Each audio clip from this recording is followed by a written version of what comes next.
The mixed martial arts fighter went on to say it was her love and devotion to her boyfriend standing strong by her side that pulled her out of it.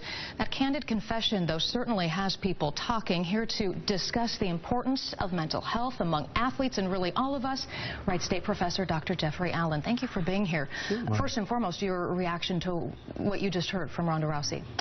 Yeah, I think that, anytime so much of your ego state is wrapped up in kind of top performance, that when that goes poorly, that can have major ramifications about your emotional status and so forth. I think so many people are stunned because Ronda Rousey, she's the picture of confidence. So how can the outward belie the inward struggle?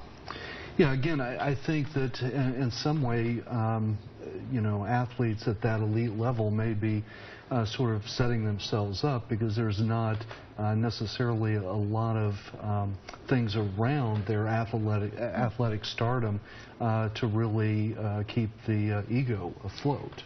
But you say you see this even in high school athletes, in college athletes. Yeah, in fact, there was a recent study looking at athletes in general at the high school and college level, as well as professional and elite athletes, and found that rates of depression, which many times precede suicidal ideation and indeed attempts at suicide, are actually higher in athletes at all levels of competition, high school, college, and beyond, than their kind of same age cohorts that are not involved in sports.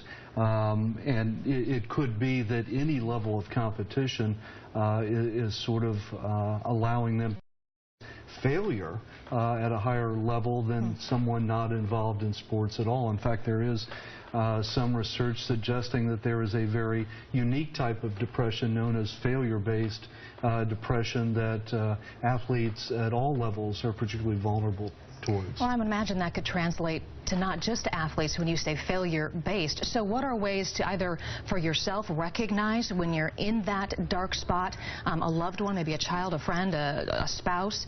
How do you recognize that, and how do you help that person get out of that moment that seems so hard?